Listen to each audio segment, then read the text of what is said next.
Polemik ibu dan anak yang melibatkan selebritis Nikita Mirzani dan buah hatinya, Loli, hingga sampai saat ini masih menyisakan kisah pilu yang sungguh menyayat hati. Hubungan ibu dan anak perempuan yang seharusnya terjalin hangat, kini justru melahirkan sengkarut konflik panas tak bertepi. Apalagi kisruh ini telah memasuki babak baru, lantaran Loli sudah mengambil keputusan untuk melarikan diri dari rumah aman dan mencari pertolongan kepada advokat Rasman Arif Nasution selaku kuasa hukum dari Fadel Bacide. Sontak saja, Nikita Mirzani yang tak mampu lagi membendung kekecewaannya, lantas menuliskan pesan pilu di media sosial untuk meluapkan semua resah yang memenuhi hatinya.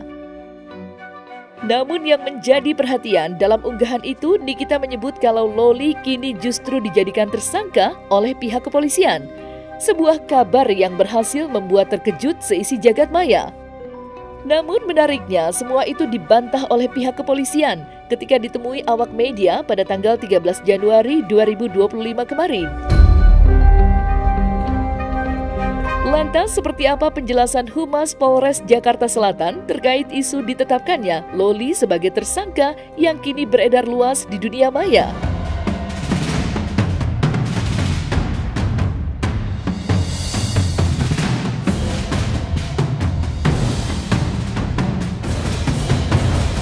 Ya, kalau di penyidik, setelah kita koordinasi ke penyidik, kita menanyakan adakah yang disebut, untuk sementara ini tidak ada. Ya. Artinya tidak benar ya Bu kabar tersebut? Ya betul, tidak benar. Ketika penyidik Polres Jakarta Selatan kemudian menyatakan dia sebagai tersangka, itu bisa diduga bahwasanya Laura itu melaksanakan itu yang ilegal, yang tanpa pertimbangan medis, yang kemauan sendiri, yang tujuannya menggugurkan atau meniadakan anak yang dikandung. Ini kemudian dia ditersangkakan gitu. Jadi masuklah unsur. Jadi kemungkinan besar Laura ini melakukan kandungan atau atas niatan sendiri. Begitu. Karena atas niatan sendiri kemudian tanpa pertimbangan medis, akhirnya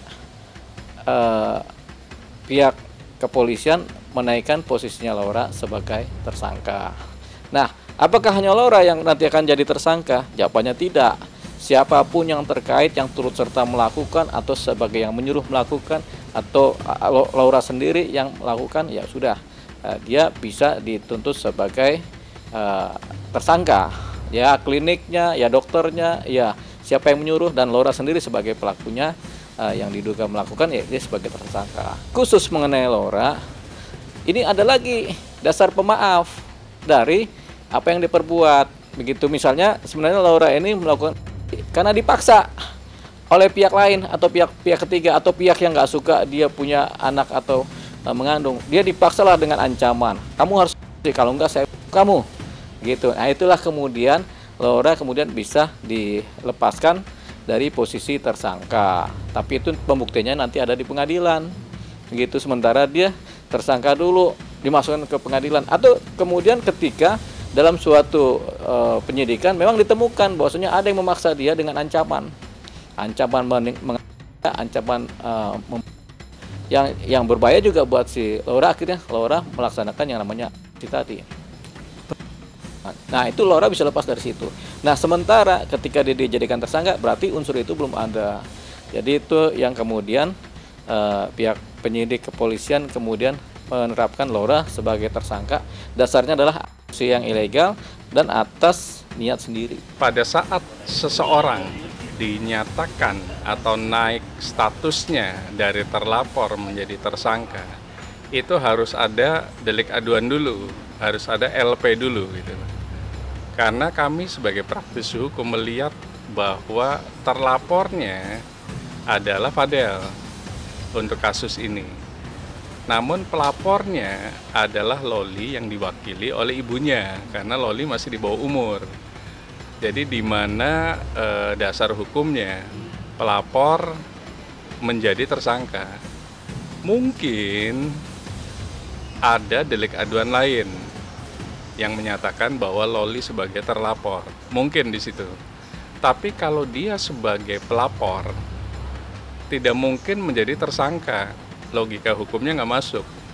Artinya yang berhak menjadi tersangka adalah terlapor. Itu pun harus melakukan mekanisme yang namanya proses penyelidikan dan penyidikan.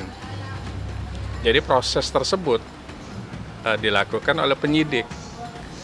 Kalau memang sifatnya anak dan wanita, masuknya renakta biasanya, remaja, anak dan wanita, kira-kira begitu.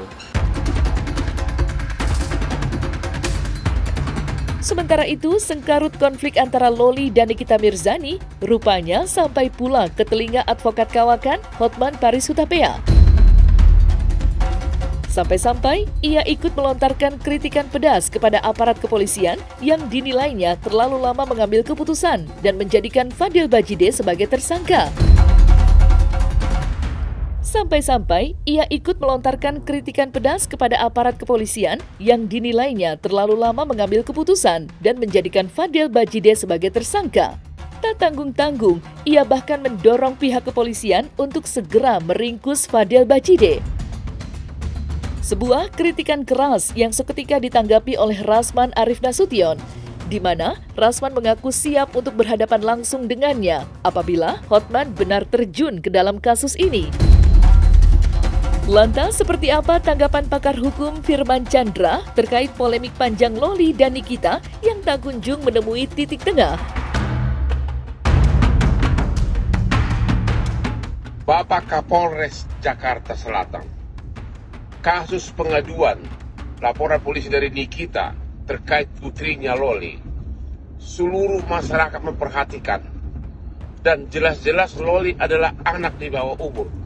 Kalau memang ada hubungan antara laki-laki dewasa dengan cewek di bawah umur, itu sudah merupakan tindak pidana yang sangat serius dan itu bukan delik aduan. Sekali lagi, itu bukan delik aduan, apalagi sekarang sudah diadukan. Kenapa Bapak Kapolres Jakarta Selatan belum melakukan penahanan? Bapak Propam Polda Metro Jaya, Bapak Propam Kabid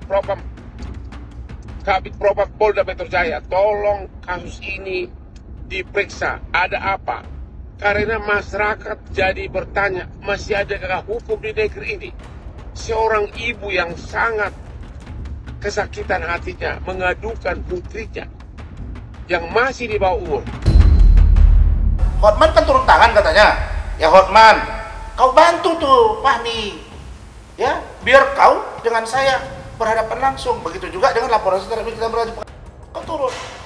Fahmi udah kewalahan saya lihat gitu loh. Turun. Jangan apa, biar katamu yang kau bilang jam terbang itu kita uji gitu ya. Ini kasus semakin rumit sebenarnya, karena masing-masing akhirnya ingin menjatuhkan di situ. Namun balik lagi, integrated criminal justice system yang dianut Indonesia itu masih seperti yang di Belanda dan Perancis. Artinya pada saat menangani kasus pidana, dimulai pertama adalah laporan polisi sebenarnya.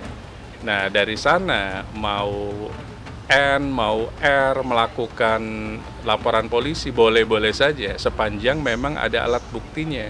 Sebenarnya sistem kepolisian yang kita sebut sentra pelayanan kepolisian terpadu itu sudah komprehensif. Makanya barang siapa yang merasa menjadi korban dan dirugikan boleh melakukan pelaporan tindak pidana yang dimaksud gitu. Sebenarnya kasus ini kalau tidak mau melalui jalur hukum, lakukan jalur sosial kemasyarakatan sebenarnya. Artinya bertemunya Nikita Mirzani dengan Rasman Nasution adalah sebuah keniscayaan. Bertemu saja, hilangkan ego sektoral gitu loh. Hilangkan egoisme sesaat, hilangkan hal-hal yang sifatnya pride, harga diri gitu. Kalau memang mau selesai, karena apa? Kok bisa anaknya NM minta perlindungannya ke orang lain, bukan ke ibunya gitu lah. Nah, dari sana kan harusnya ada sebuah solusi dengan mediasi, sebuah solusi dengan silaturahmi. Makanya bertemunya NM dengan R adalah sebuah keniscayaan dan mas, harus. Jadi dari sana mungkin bisa diminimalisir. Tidak semua kasus itu harus melalui jalur litigasi.